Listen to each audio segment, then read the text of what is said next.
Cidade Universitária Entrevista.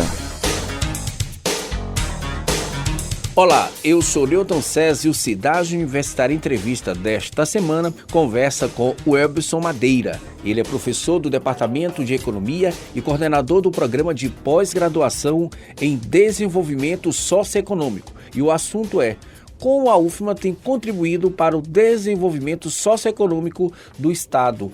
Professor Elbson, prazer imenso recebê-lo aqui no Cidade.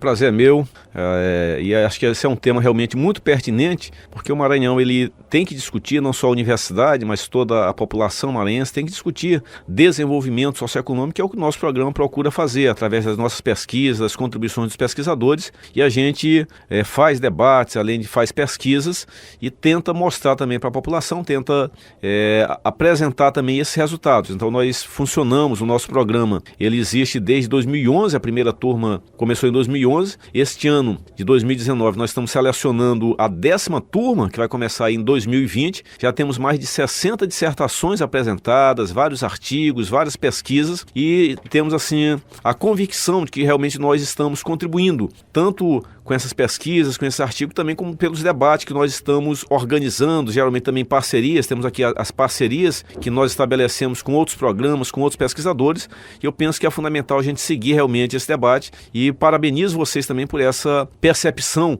quanto a esse tema. Professor Elbson Madeira, falar um pouquinho de como é que esse trabalho, através da pós-graduação, dessa inserção para essa discussão do desenvolvimento socioeconômico do Estado do Maranhão. Pois é, nós temos pesquisa, nós temos duas linhas de pesquisa, uma que trata de agricultura, desenvolvimento regional e meio ambiente, e uma outra linha de pesquisa que é Estado e mundialização. Então, nessa linha que trata da questão da agricultura e meio ambiente, tem sido feita pesquisa sobre todas as regiões do Estado, né? Todas as regiões são abrangidas por diferentes... Que é a sua área de atuação, né? Diferentes pesquisadores. Eu, particularmente, tenho uma formação que é nesse campo mais sobre ambiente, né? Eu sou doutor em desenvolvimento socioambiental, fiz aqui no Núcleo de Altos Estudos Amazônicos, que é o NAIA, aqui na Federal do Pará, e sou também dessa linha, que trata exatamente dessa questão ambiental. E essa questão, por exemplo, ela é muito importante em um estado como o nosso, porque, como outros estados do Brasil, aqui nós não temos um monitoramento adequado, nós não temos uma intervenção do Estado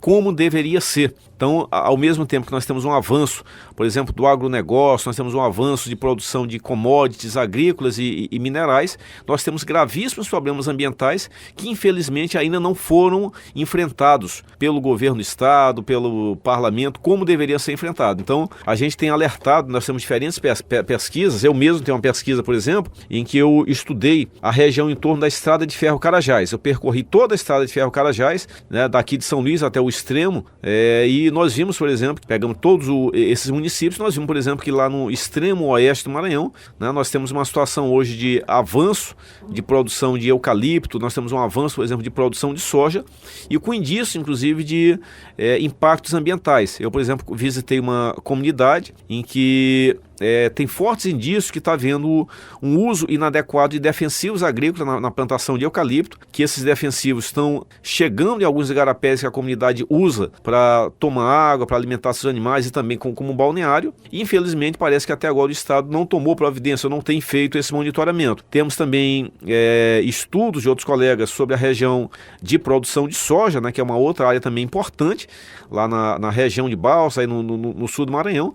E nós temos colegas, por exemplo, constatando que essa produção, se por um lado ela contribui, né, ou aparentemente contribui em termos econômicos, para crescimento econômico, né, para gerar recursos, gerar impostos para o Estado, mas por outro lado também ela tem desarticulado algumas produções locais, produções agrícolas locais, e também no caso da região de Balsas, temos também essa questão ambiental muito grave. O rio Balsas e outros rios aí próximos também têm sofrido impactos muito grandes, porque a produção de soja, como a produção de eucalipto, por exemplo, elas têm um impacto ambiental muito grande, porque para ter essas produções, necessariamente tem que ter defensivos agrícolas, tem que ter instrumentos usa fertilizantes, usa defensivos, alguns inclusive que não se usam em outros países, e aqui no caso do Brasil, né, os ouvintes devem estar acompanhando, nesse ano de 2019... Foi aberta a porteira, né? Isso, foi aberta a porteira, então nós tivemos, né, a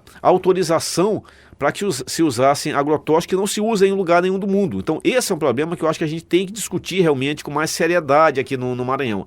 Eu penso que a universidade, ela tem, inclusive, nós, evidentemente, podemos cumprir um papel até mais ousado, mas eu penso que a instituição universidade, e logicamente a gente tem que dialogar talvez até com a reitoria, com a administração superior, mas nós temos que ter uma intervenção mais ousada sobre essa questão. As questões ambientais do Maranhão são realmente muito graves em todas as regiões.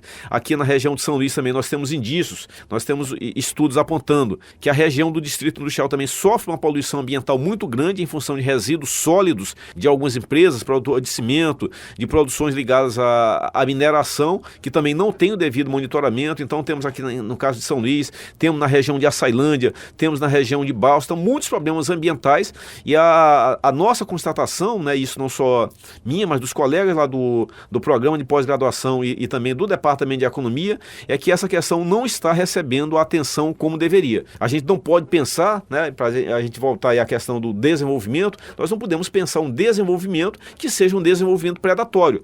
A gente quer que cresça a economia, mas a economia não pode crescer à custa de uma depredação ambiental. Professor, exatamente sobre essa questão que eu queria tocar agora, com relação a esse modelo econômico. Esse modelo econômico, a gente sabe que o estado do Maranhão, o Nordeste como um todo, ele é uma região atrasada em questão de desenvolvimento. E eu lhe pergunto, esse modelo econômico de desenvolvimento é o caminho ou é preciso outras alternativas? O senhor citou aí a questão da monocultura, que é você aplicar um único modelo para uma região, ou você poderia aproveitar a vocação local para apresentar outros modelos para aquela região. Pois é, infelizmente, há muito tempo os estados da região Nordeste e o Maranhão, que ocupa um espaço muito estratégico, porque nós estamos aqui, na verdade, mais na Amazônia, digamos assim, porque o Nordeste, a gente fica entre meio Nordeste e meio Amazônia. Muitos governos, na verdade, todos os governos, aliás, não só muitos, vários governos, colocaram essa função, digamos assim, para os estados do Nordeste, por caso do Maranhão também especificamente, de ser porta de saída da exportação de commodities ou então produzir mercadorias que na maior parte das vezes não tem nenhuma utilidade maior para a população local. Então aqui é ponto de escoamento de soja, de milho, que na maior parte das vezes não é utilizado localmente. E por outro lado, tem sido reduzido nos últimos anos a produção de alimentos que a população também consome, a tal ponto que aqui no Maranhão, qualquer ouvinte pode constatar isso, você vai no supermercado, você vai ver que grande parte dos alimentos que nós consumimos do setor agrícola vem de fora, porque não tem uma produção suficiente, ou então essa produção não consegue chegar ao consumidor final. Ou seja, esse modelo, ele é um modelo que, na nossa opinião, ele é equivocado, porque se ganharia, nós temos colegas, inclusive, no Departamento de Economia, lá na pós-graduação, indicando, por exemplo, que a geração de empregos na produção, por exemplo, de frutas ou na produção agrícola, ela é maior, né, do que a geração de emprego na produção de soja, por exemplo, que gera uma quantidade menor, até pela tecnologia que tem que utilizar. Então, é mais vantajoso, por exemplo, produzir, por exemplo, fruta, produzir hortaliças aqui no Maranhão, você agregaria mais emprego e teria também esses alimentos talvez chegando, né, com qualidade maior. Lógico que para isso também teria que ser montado toda uma infraestrutura, inclusive para escoamento dessa produção, porque nós temos dois problemas, digamos assim, de origem, para ter essa produção, digamos assim, alternativa. Nós temos um incentivo que é descontínuo entre os governos, nem todos os governos mantêm, não é uma política de Estado como deveria, na verdade, ser uma política que todo governo, independente de partido, independente de posição ideológica, deveria realmente ter uma política de favorecer essa produção da agricultura familiar, essa produção camponesa, né, para ter o suficiente para ele se alimentar e ter também um esquema de escoamento, porque na verdade há uma dificuldade também muito grande dessas mercadorias chegarem aqui ao consumidor final. Então a alegação inclusive de alguns setores aí de donos de supermercado é que também não conseguem ter acesso. Então aí o Estado, por exemplo, deveria entrar para estimular essa produção e dar condição também para esse produto, né, a fruta, chegar também aqui, por exemplo, em São Luís ou nos grandes centros consumidores. Então isso, para a população local, provavelmente seria muito mais vantajoso. Eu digo provavelmente porque nós temos pesquisas indicando isso, que do ponto de vista da geração de emprego, do ponto de vista da qualidade dos alimentos, das hortaliças, desse produto da agricultura, seria muito mais vantajoso para a população local. Infelizmente, acabam prevalecendo interesses nesses empreendimentos, né? Os grandes empreendimentos, porque esses grandes empreendimentos, eles estão articulados também a vários outros interesses, né, que não são interesses também, inclusive só de agricultores, de grandes agricultores. Você pega, por exemplo, a produção de soja, ou a produção de essas grandes culturas que são exportadas, elas envolvem, por exemplo, interesses de empresas que fabricam máquinas, né, que têm interesse em vender essas grandes máquinas modernas, essa tecnologia, envolve interesse de empresas que vendem defensivos agrícolas, que vendem fertilizantes. Então tem várias grandes empresas mundiais que têm interesse nesse tipo de modelo. Né? E é um modelo que, na nossa opinião, ele realmente deveria ser repensado. Então, o nosso programa, ele tem o programa de pós-graduação em desenvolvimento socioeconômico, a gente tenta alertar, mas como eu te disse, eu até avalio, né, uma avaliação pessoal, que nós podemos até ser mais ousados. A universidade, apesar de contribuir muito para o estado do Maranhão em várias linhas, né, e todos os cursos aqui têm contribuição, né, eu acho que é inegável a contribuição da nossa universidade para a população do Maranhão, mas eu penso que nós devemos ser mais ousados no sentido de dizer para os governos que tem algumas políticas que devem ser políticas estruturais, que não podem ficar, inclusive, à mercê de questões ideológicas, mas se a gente não fizer essa opção de valorizar a produção local, de valorizar essa possibilidade de chegar alimentos com mais qualidade à nossa mesa, a gente vai estar realmente condenando a nossa população a ficar em condições cada vez piores, que é isso realmente que tem acontecido. O Cidade Universitária Entrevista desta semana conversa com o professor Webson Madeira, professor do Departamento de Economia e coordenador do Programa de Pós-Graduação em Desenvolvimento Socioeconômico. E o assunto é como a UFMA tem contribuído para o desenvolvimento do Estado. E agora, pequenos dados, para que a gente possa entrar num último tema interessante, que é com relação ao macrozoneamento econômico. Segundo esse macrozoneamento ecológico-econômico, 65% do território maranhense está apto a receber projetos industriais e agrícolas. Essa discussão vem desde 2014. Professor, falar um pouquinho sobre essa situação, sobre esse mapeamento, mas é importante o senhor falar também sobre essa questão do impacto dessas queimadas que tivemos esse ano, que foram muito graves na Amazônia. Então, o senhor vai falar, eu queria que o senhor falasse um pouquinho sobre a questão macro do Maranhão, esse zoneamento do Estado, né? Mas tem um eixo abaixo que trata por regiões. E nesse momento está se discutindo a questão da região amazônica, onde já tem um projeto de lei do governo do Estado que deve ir para a Assembleia Legislativa do Estado do Maranhão, que deve ser votado. E também vai ter uma discussão aqui na universidade sobre esse tema, sobre essa lei que vai para a Casa do Povo, né? Que é a Assembleia Legislativa. Primeira questão, o governo, né, eu diria os governos em todos os âmbitos, eles não fazem um monitoramento devido, não fazem ações preventivas. Então, essas situações que nós tivemos de queimadas na Amazônia, né, esse vazamento ou derramamento de óleo no litoral, das manchas de óleo, né, elas são basicamente resultado dessa falta de monitoramento, dessa falta de recursos. Se você for ver, inclusive, os orçamentos de todos os governos, são orçamentos pequenos, eles não colocam realmente como prioridade. Nenhum governo no Brasil tem colocado como prioridade esse monitoramento. Então, essa é uma questão que a população tem que cobrar realmente de todos os governos, independente do viés ideológico que se apresenta, que tem mesmo governos que se dizem mais progressistas, mas também não fazem. Então, tantos governos, digamos, conservadores, como alguns governos também ditos progressistas, não têm feito esse papel de monitorar. Então, tem que ter... casa, né? Fazer, exatamente. Então, tem que monitorar.